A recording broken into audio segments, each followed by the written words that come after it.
Bonjour Pascal. Bonjour. Oh, tu viens du Burundi? Oui, je viens du Burundi. Tu vis au Burundi ou ici au Kenya? Non, je vis habituellement au Burundi. Ah bon. Et vous? Mon nom, c'est comme vous le voyez ici, c'est Christophe Biringanine. Je suis du site Kivu, en République démocratique du Congo. Je suis arrivé aussi pour prendre part à cette conférence. Dès que vous êtes venu pour la conférence ici. Ah oui, je suis venu pour la conférence. Ah oui, je travaille dans le domaine des organisations depuis longtemps. Et depuis l'année 2001, j'ai créé l'organisation qu'on appelle l'Organisation mondiale des paysans. Et c'est au nom de cette organisation que je suis venu ici. Et je suis content vraiment de trouver beaucoup de gens, c'est surtout des gens qui sont venus par le fait d'avoir rencontré des gens qui sont venus de différents pays. C'est ce qui m'a d'abord marqué, la diversité des personnes et des sujets traités à cette conférence. M'ont beaucoup marqué. Ok. Je dois dire que c'est pour moi la première fois que je participe à ce forum. L'année passée, j'avais raté le forum de Bamako. Et je dois dire que le forum de Nairobi est un véritable espace d'idées et d'inspiration. Et que ça va aussi certainement m'aider pour l'action que je mène chez moi, parce que je travaille pour une organisation d'appui au développement des communautés de base. C'est Institut africain pour le développement économique et social. Certainement que tu connais, INADIS Formation.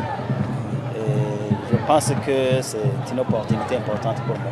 C'est une bonne chose. Hier, comme la journée d'hier, hier mardi, là, nous étions au forum, à l'atelier, au groupe de travail auquel j'ai participé. Là, on a traité des problèmes des paysans, des questions des paysans. J'ai apprécié, mais seulement, j'ai trouvé qu'on a beaucoup parlé des problèmes. On a beaucoup parlé des problèmes sans donner des portées de sortie, donc sans donner des propositions pour sortir, sans donner des propositions pour résoudre des problèmes. En tout cas, on a beaucoup parlé de ceux qui sont venus de partout du Brésil, ceux qui sont venus de l'Égypte. Là, il y avait des gens qui sont venus. Moi, c'est moi qui représentais la République démocratique du Congo là-bas, dans le groupe du travail qui a parlé des paysans. En tout cas, j'ai trouvé, il y avait des paysans qui étaient venus de la France et de beaucoup d'autres pays. On a beaucoup parlé des problèmes, mais j'ai trouvé qu'on n'a pas donné de propositions pour résoudre ces problèmes-là. Je ne sais pas si vous l'avez aussi remarqué dans les... Je dois dire que c'était des espaces pour faire des constats, partager les expériences dans un premier temps. Et certainement, comme aujourd'hui, il est prévu pour des réflexions sur les pistes d'action, je me dis que ça sera l'espace pour pouvoir définir les engagements de chaque participant par rapport à son action dans son pays. Et oui, moi j'ai des propos, vous savez, j'ai d'autres propositions. En tout cas, j'ai une remarque pour le forum que j'aimerais transmettre aux organisateurs du forum.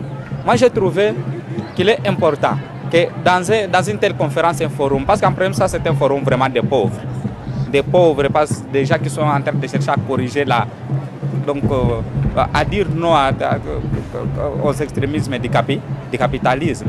Ce que j'ai trouvé qu'il est mieux que lorsqu'on organise un tel forum, par exemple, qu'on prévoit par exemple les lunchs, pour les gens, donc pour les pauvres, pour les gens qui ne sont pas capables donc, de prendre en charge leur propre lunch, qu'on organise un lunch pour les pauvres, tel que la journée d'hier. On a passé toute la journée sans manger, sans boire, parce que tout le monde n'est pas au même niveau. Vous voyez, il y a des gens qui ont été recommandés par de très grandes organisations et d'autres pauvres, même des paysans, qui n'ont été capables même de s'acheter même une soda. Alors j'ai trouvé qu'à la prochaine, il faudra vraiment qu'on prévoie les lunchs pour des pauvres, pour ceux qui n'en ont pas, et même si c'est possible, même des transports, parce que lorsqu'on aura organisé cette conférence, par exemple en Amérique, par exemple dans un pays comme le Brésil ou dans d'autres continents, vous voyez que nous aurons besoin, comment nous pourrons arriver là-bas pour y participer? Il nous faudra le moyen de transport. Oui, sans cela, ils vont se retrouver, ce sont les grandes organisations seulement qui vont se retrouver. Ça va toujours être encore comme du capitalisme. Oui. C'est vrai, comme vous le dites, c'est un forum social. Et le forum social, si c'est social, doit être non exclusif, doit être inclusif. Et je pense qu'il y a un défi important de la participation des paysannes et paysans dans de tels forums, surtout que ce sont eux qui subissent même les conséquences des discussions qu'on mène ici, les conséquences des problèmes qui font objet de discussion dans ce forum. Je pense que c'est une réflexion importante qu'il faut mener, en plus de tes préoccupations.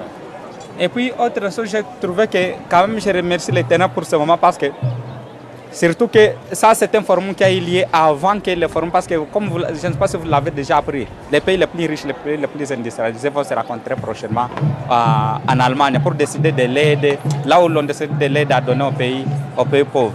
Moi, je trouve qu'il faudra vraiment proposer à ces gens-là qui revoient leur manière de donner des aides. Que cette fois-ci, qu'on ne donne plus des aides, qu'on ne fasse plus passer des aides par des gouvernements. Parce que chaque fois, comme je pense même en Burundi, à partir de Bujumbura, vous suivez, nous en prenons, comme souvent nous l'apprenons aux radios, aux chaînes de télévision et des radios. Les aides de milliers de dollars qu'on donne à des pays comme le Burundi. Aujourd'hui, vous pouvez entendre, voilà, on a donné, je ne sais pas, l'Union européenne, ou les États-Unis d'Amérique, ou les Nations Unies, qu'ils ont donné autant de millions de dollars au Burundi. Ça passe par le gouvernement. Mais cet argent-là, en principe, quand on voit les bas peuples, on ne voit pas, en tout cas, on ne voit pas, cet argent-là n'arrive pas. On ne voit pas vraiment, ça n'arrive pas au bas peuple, on ne voit pas vraiment des actions concrètes. Parce que malgré ces aides-là dont on difficile à la radio, à la télévision, que les pays occidentaux donnent aux pays du Sud, ces pays-là restent toujours, les populations du Sud, on reste toujours dans la pauvreté la plus inouïe. C'est toujours l'extrême pauvreté, la famine partout, des inondations, manque d'infrastructures.